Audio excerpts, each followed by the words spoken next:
اللهم صل على سيدنا محمد وعلى آله وصحبه دعوت و ہدایت کی ایک ہنسی شفق لے کر میرے مصطفیٰ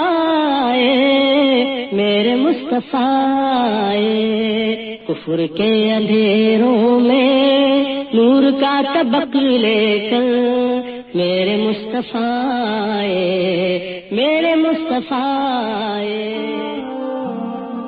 الرحیق المختوم ایپیسوڈ 30 غزوہ بدر کبریٰ، اسلام کا پہلا فیصلہ کن معرکہ۔ غزوے کا سبب۔ غزوہ عشیرہ کے ذکر میں ہم بتا چکے ہیں کہ قریش کا ایک قافلہ مکے سے شام جاتے ہوئے نبی صلی اللہ علیہ وسلم کی گرفت سے بچ نکلا تھا۔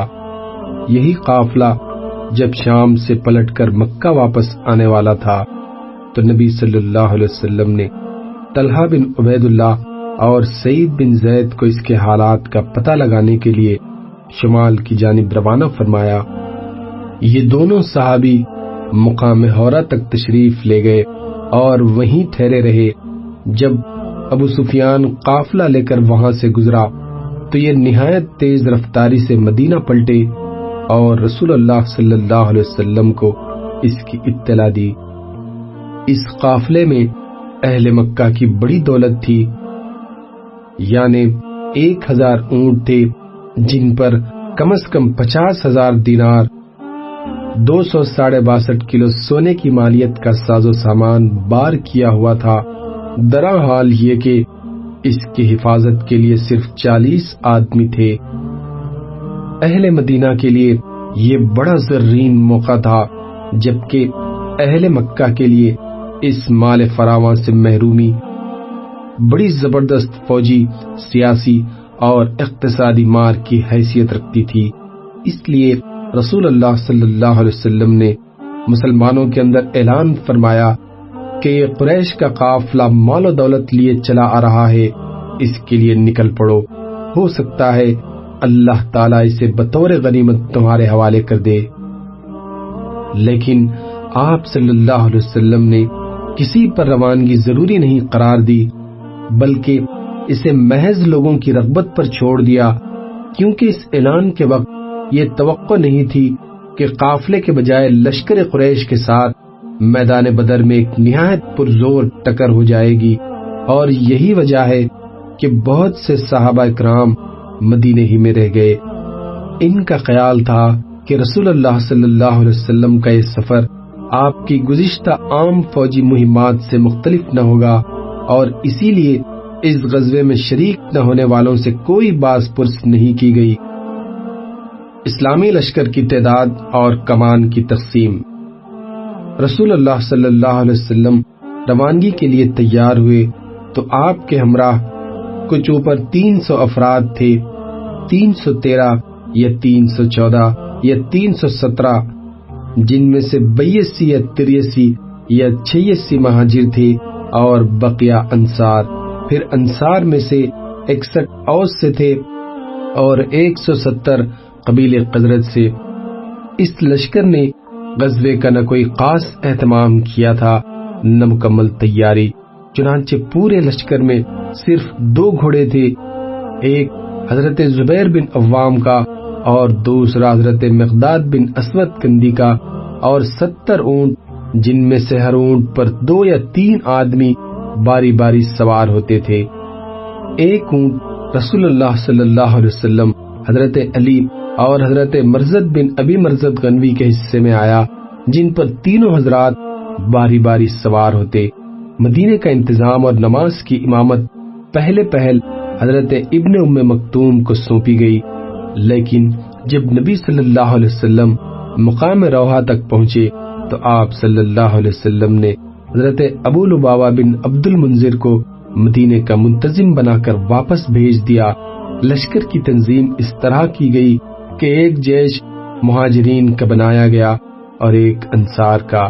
مہاجرین کا علم حضرت علی بن ابی طالب کو دیا گیا اور انصار کا علم حضرت سعد بن معاذ کو، اور جنرل کمان کا پرچم جس کا رنگ سفید تھا حضرت مصعب بن عمیر عبدری کو دیا گیا۔ میمنہ کا افسر حضرت زبیر بن عوام مقرر کیے گئے اور میسرہ کے افسر حضرت مقداد بن اسود۔ اور جیسا کہ ہم بتا چکے ہیں، پورے لشکر میں صرف یہی دونوں بزرگ شہسوار تھے۔ ساخہ کی کمان حضرت قیس بن ابی سعصہ کے حوالے کی گئی اور سپہ سالار اعلیٰ کی حیثیت سے جنرل کمان رسول اللہ صلی اللہ علیہ وسلم نے خود سنبھالی۔ بدر کی جانب اسلامی لشکر کی روانگی۔ رسول اللہ صلی اللہ علیہ وسلم اس نامکمل لشکر کو لے کر روانہ ہوئے تو مدینے کے دہانے سے نکل کر مکہ جانے والی شاہراہ عام پر چلتے ہوئے بیر روحا تک تشریف لے گئے۔ پھر وہاں سے آگے بڑھے تو مکے کا راستہ بائیں جانب چھوڑ دیا اور داہنے جانب کترا کر چلتے ہوئے نازیہ پہنچے۔ منزل مقصود بدر تھی۔ پھر نازیہ کے گوشے سے گزر کر وادی رحقان پار کی۔ یہ نازیہ اور درہ صفرا کے درمیان ایک وادی ہے۔ اس وادی کے درہ صفرا سے گزرے، پھر درہ سے اتر کر وادی صفرا کے قریب جا پہنچے اور وہاں سے قبیلے جوہینہ کے 2 آدمیوں یعنی بسیز بن عمر اور عدی بن ابی الزغبہ کو قافلے کے حالات کا پتہ لگانے کے لیے بدر روانہ فرمایا۔ بدر کا انتخاب کیوں کیا؟ رسول اللہ صلی اللہ علیہ وسلم کی منزل مقصود مقام بدر تھا، کیونکہ ابو سفیان کا قافلہ جس کاروانی شہرہ سے آ رہا تھا وہ مقام بدر سے گزرتی تھی، اور دستور تھا کہ قافلے یہاں پہنچ کر پڑاؤ ڈالتے تھے، اور یہ مقام بدر کوئی 1 میل لمبا اور اس سے کچھ کم چوڑا ایک میدان ہے جو ہر طرف بلند و بالا اور ناقابل عبور پہاڑوں سے گھرا ہوا ہے۔ آنے جانے کے لیے ان پہاڑوں کے درمیان صرف 3 یا 4 راستے ہیں۔ آپ صلی اللہ علیہ وسلم کا پلان غالباً یہ تھا کہ قافلہ یہاں اتر پڑے، اس کے بعد ان راستوں کو بند کر کے اسے گھیر لیا جائے۔ اس صورت میں کوئی آدمی یا کوئی اونٹ بچ کر جا نہیں سکتا تھا۔ غالباً اسی لیے آپ صلی اللہ علیہ وسلم دھیمی رفتار سے اور بدر کے رخ سے قدرے ہٹ کر جا رہے تھے۔ مکے میں خطرے کا اعلان۔ دوسری طرف قافلے کی صورتحال یہ تھی کہ ابو سفیان جو اس کا نگہبان تھا حد درجے محتاط تھا۔ اسے معلوم تھا کہ مکے کا راستہ خطروں سے پر ہے، اس لیے وہ حالات کا مسلسل پتہ لگاتا رہتا اور جن قافلوں سے ملاقات ہوتی تھی ان سے کیفیت دریافت کرتا رہتا۔ چنانچہ اس کا جلد ہی یہ اندیشہ قوی ہو گیا کہ محمد صلی اللہ علیہ وسلم نے صحابہ اکرام کو قافلے پر حملے کی دعوت دے دی ہے، لہذا اس نے فوراً زمزم بن عمر غفاری کو اجرت دے کر مکے بھیجا کہ وہاں جا کر قافلے کی حفاظت کے لیے قریش میں نفیر عام کی صدا لگائے۔ زمزم نہایت تیز رفتاری سے مکہ آیا اور عرب دستور کے مطابق اپنے اونٹ کی ناک چھیڑی، کجاوا الٹا، کرتا پھاڑا اور وادی مکہ میں اسی اونٹ پر کھڑے ہو کر آواز لگائی، اے جماعت قریش، قافلہ تمہارا مال جو ابو سفیان کے ہمراہ ہے اس پر محمد اور اس کے ساتھی دھاوا بولنے جا رہے ہیں، مجھے یقین نہیں کہ تم اسے پا سکو گے، مدد مدد صلی اللہ علیہ وسلم۔ جنگ کے لیے اہل مکہ کی تیاری۔ یہ آواز سن کر لوگ ہر طرف سے دوڑ پڑے، کہنے لگے محمد اور اس کے ساتھی سمجھتے ہیں کہ یہ قافلہ بھی ابن حضرمی کے قافلے جیسا ہے صلی اللہ علیہ وسلم۔ جی نہیں، ہرگز نہیں، اللہ کی قسم انہیں پتہ چل جائے گا کہ ہمارا معاملہ کچھ اور ہے۔ چنانچہ سارے مکے میں 2 ہی طرح کے لوگ تھے، یا تو آدمی خود جنگ کے لیے نکل رہا تھا یا اپنی جگہ کسی اور کو بھیج رہا تھا، اور اس طرح گویا سبھی نکل پڑے۔ خصوصاً معززین مکہ میں سے کوئی بھی پیچھے نہ رہا، صرف ابو لہب نے اپنی جگہ ایک قرضدار کو بھیجا۔ گرد و بیش کے قبائل عرب کو بھی قریش نے بھرتی کیا، اور خود قریشی قبائل میں سے سوائے بنو عدی کے کوئی بھی پیچھے نہ رہا۔ البتہ بنو عدی کے کسی بھی آدمی نے اس جنگ میں شرکت نہ کی۔ مکی لشکر کی تعداد۔ ابتدا میں مکی لشکر کی تعداد 1300 تھی، جن کے پاس 100 گھوڑے اور 600 زرہیں تھی۔ اونٹ کثرت سے تھے جن کی ٹھیک ٹھیک تعداد معلوم نہ ہو سکی۔ لشکر کا سپہ سالار ابو جہل بن ہشام تھا۔ قریش کے 9 معزز آدمی اس کی رسد کے ذمہ دار تھے۔ ایک دن 9 اور ایک دن 10 اونٹ ذبح کیے جاتے تھے۔ قبائل بنو بکر کا مسئلہ۔ جب مکی لشکر روانگی کے لیے تیار ہو گیا تو قریش کو یاد آیا کہ قبائل بنو بکر سے ان کی دشمنی اور جنگ چل رہی ہے، اس لیے انہیں خطرہ محسوس ہوا کہ کہیں یہ قبائل پیچھے سے حملہ نہ کر دیں اور اس طرح وہ دشمنوں کے بیچ میں نہ گھر جائیں۔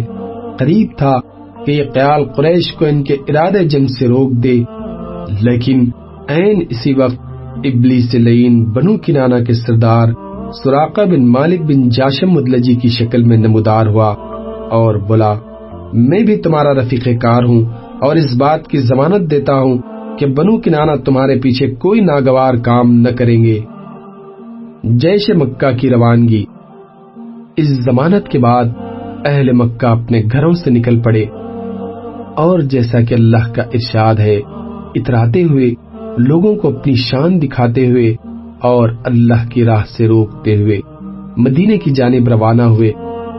جیسا کہ رسول اللہ صلی اللہ علیہ وسلم کا ارشاد ہے، اپنی دھار اور ہتھیار لے کر اللہ سے قار کھاتے ہوئے اور اس کے رسول سے قار کھاتے ہوئے، جوش انتقام سے چور اور جذبہ حمیت و غضب سے مخمور، اس پر کچکچائے ہوئے کہ رسول اللہ صلی اللہ علیہ وسلم اور آپ کے صحابہ نے اہل مکہ کے قافلوں پر آنکھ اٹھانے کی جرأت کیسے کی۔ بہرحال یہ لوگ نہایت تیز رفتاری سے شمال کے رخ پر بدر کی جانب چلے جا رہے تھے کہ وادی اسفان اور قدید سے گزر کر جحفہ پہنچے تو ابو سفیان کا ایک نیا پیغام موصول ہوا، جس میں کہا گیا تھا کہ آپ لوگ اپنے قافلے، اپنے آدمیوں اور اپنے اموال کی حفاظت کی غرض سے نکلے ہیں، اور چونکہ اللہ نے ان سب کو بچا لیا ہے لہذا واپس چلے جائیے۔ قافلہ بچ نکلا۔ ابو سفیان کے بچ نکلنے کی تفصیل یہ ہے کہ وہ شام سے کاروانی شاہراہ پر چلا تو آ رہا تھا، لیکن مسلسل چوکنا اور بیدار تھا۔ اس نے اپنی فراہمی اطلاعات کی کوشش بھی دو چند کر رکھی تھی۔ جب وہ بدر کے قریب پہنچا تو خود قافلے سے آگے جا کر مجدی بن عمر سے ملاقات کی اور اس سے لشکر مدینہ کی بابت دریافت کیا۔ مجدی نے کہا، میں نے کوئی خلاف معمول آدمی تو نہیں دیکھا، البتہ دو سوار دیکھے جنہوں نے ٹیلے کے پاس اپنے جانور بٹھائے، پھر اپنے مشکیزے میں پانی بھر کر چلے گئے۔ ابو سفیان لپک کر وہاں پہنچا اور ان کے اونٹ کی مینیاں اٹھا کر توڑی تو اس میں کھجور کی گٹھلی برآمد ہوئی۔ ابو سفیان نے کہا، اللہ کی قسم یہ یثرب کا چارہ ہے۔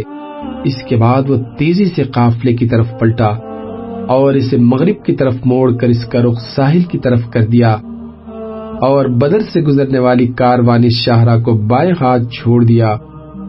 اس طرح قافلے کو مدنی لشکر کے قبضے میں جانے سے بچا لیا اور فوراً ہی مکی لشکر کو اپنے بچ نکلنے کی اطلاع دیتے ہوئے اسے واپس جانے کا پیغام دیا، جو اسے جحفہ میں موصول ہوا۔ مکی لشکر کا ارادہ، واپسی اور باہمی پھوٹ۔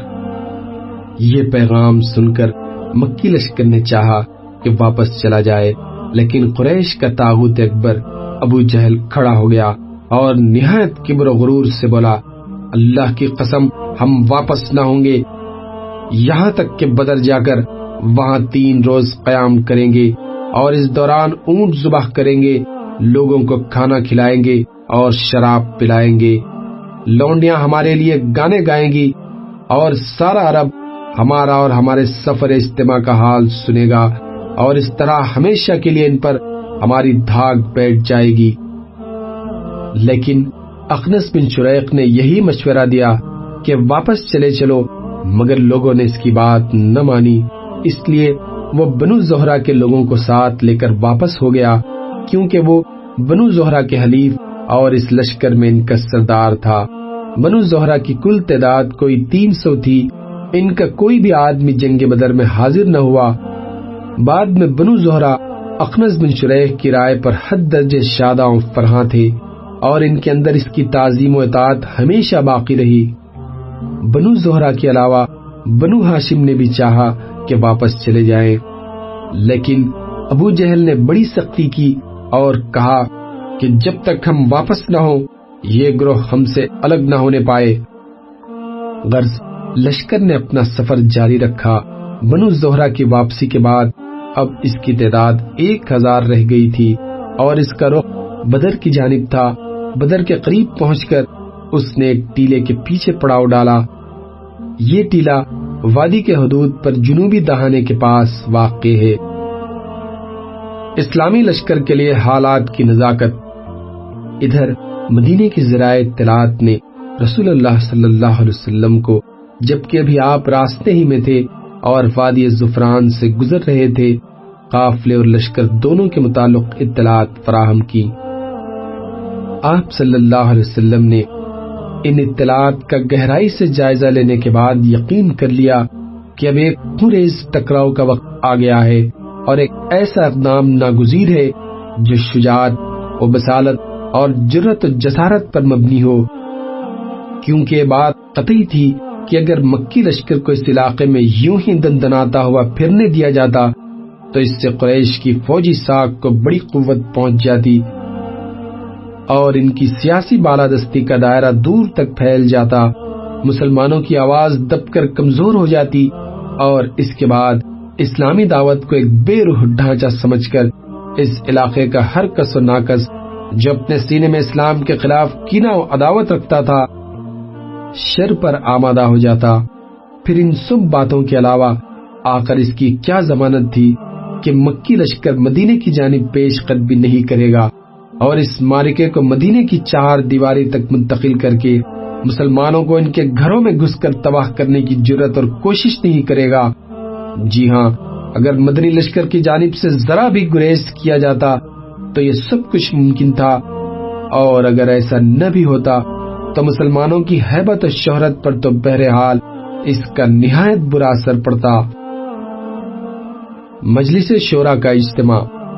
حالات کی اس اچانک اور پرخطر تبدیلی کے پیش نظر رسول اللہ صلی اللہ علیہ وسلم نے ایک اعلیٰ فوجی مجلس شورا منعقد کی، جس میں درپیش صورتحال کا تذکرہ فرمایا اور کمانڈروں اور عام فوجیوں سے تبادلہ خیالات کیا۔